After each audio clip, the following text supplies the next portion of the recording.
Super Bowl 57 wrapped up yesterday. Good game, controversial finish, back and forth. Jalen Hurts has nothing to be ashamed of, even though that turnover kind of swung the game at one point. But this halftime performance by Rihanna, and look, everybody owes Stephen A. Smith an apology because when he went viral about a month ago, he was with Sherry Shepherd, and he said he thought Beyonce, his opinion, was a better performer. A lot of people thought, oh, he's hating on a woman. Oh, he don't know what he's talking about. Did you see last night's performance compared to what Jay's wife did at Super Bowl 50? Just in general, compared to last year when you had all those special guests, that felt like a moment. That felt like a hip hop moment. Hip hop had arrived finally on the biggest stage you could ever be on, Super Bowl halftime show. This right here just felt like a regular performance. They had all of the stage setups and they're up in the air. She's out there. She's clearly pregnant. And I want to spare her some judgment because she's pregnant. I mean, what's she supposed to do? Postpone her pregnancy after the Super Bowl? She signed up to do this almost a year ago. So there's a whole year commitment almost when it comes to this halftime thing. They promote this in advance, and Apple Music kept putting commercial after commercial out all throughout the whole first half.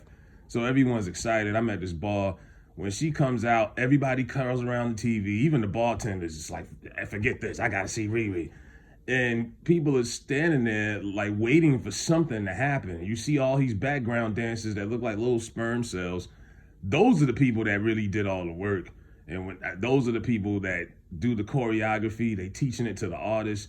They got 12-hour work days. You ever see a dancer's feet? You know, like they put in the work. They did everything. And her inability to be able to move due to her being pregnant kind of sabotaged the performance. I mean, she barely moved. And it's not like Rihanna's known for dancing a lot anyway or being that active. But to me, they could have did something to compensate the fact that she couldn't move. You know what I mean? There was special, all the celebrities in town. Y'all couldn't bring nobody out. She got songs with half of the rappers in hip hop. Jay didn't come out when they did Run This Town. They didn't do anything.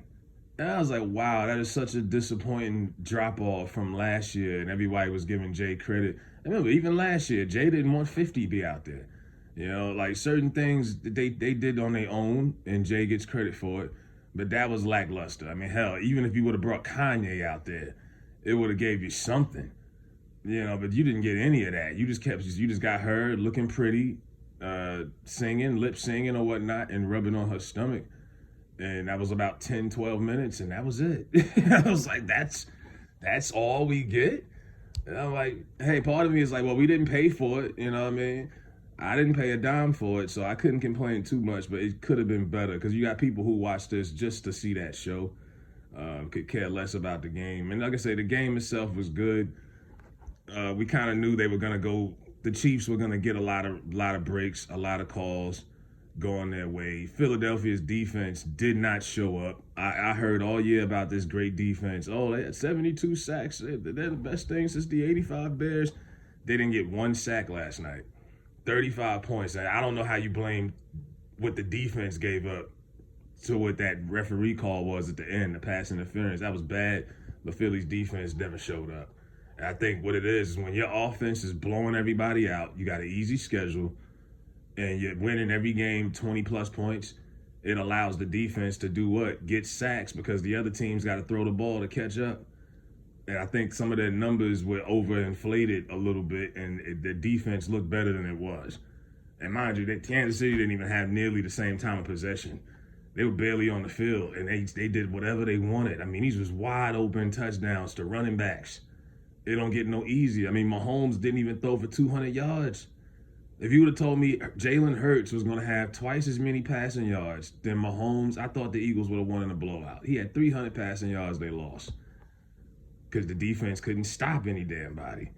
And that's all everybody wanted was at the end of that game, fine. Let Kansas City kick a field goal and let Philly get that last chance with a minute and some change left, and you never got it.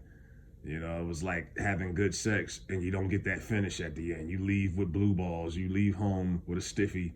You go home with a stiffy and you feel just incomplete. And that's how it was. And then of course you got all these Eagles fans damn near tearing down the city. They had to put grease on the poles all up and down the streets downtown Philly. National Guard was out there, and that was just in case they won. They lost, so they still had to be prepared because you know people would tear the city up. But Philly had a hard time. I mean, they lost the World Series back in October, and now they lost the Super Bowl. But it is how it is. Nobody's gonna feel sorry for you. That's how the way the cookie crumbles. And now we got to hear about how great Pat Mahomes is for the next, I don't know, 8 months till football comes back. Oh my God. And then you got Travis Kelce, who wants to be so cool. And after the game, nobody believed in us. Dude, stop. You got the best quarterback in the league, period. No, don't stop with all that nobody believed in us stuff. Stop it. He's got snot coming down his nose. I don't know. A lot of it just felt manufactured. I just think the Chiefs are kind of what the Patriots used to be. Everyone hates the Chiefs, and I think most people are just fatigued and tired of the Chiefs at this point. Anybody but the Chiefs, I think, is what most people want at this point for the Super Bowl for the next couple of years. But I give Mahomes credit. They want to keep comparing him to Brady, but the one thing he's done that Brady never was able to do is completely separate himself from the rest of his colleagues. Like it was always Brady and Manning was right there with him.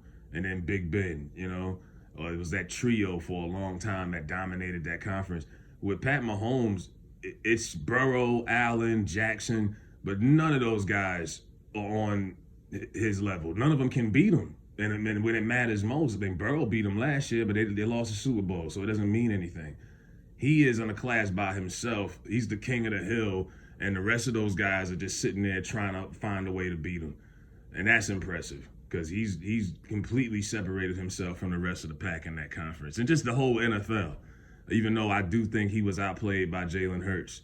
And Jalen Hurts, his overrated defense did not come through. Fletcher Cox running around in there with that auntie suit. That was bad. I mean, they let Juju shoot. The Juju went off on them. And he came in there dressed like Roddy Piper. You know what I mean? Like, it was wild, but that was it. That was Super Bowl 57. Let me know what y'all think. If y'all watched it, where y'all watched it at. Who lost money? Because I know a lot of people who lost some bread was out there. The Eagles let a lot of people down, man. But let me know what y'all think in the comments.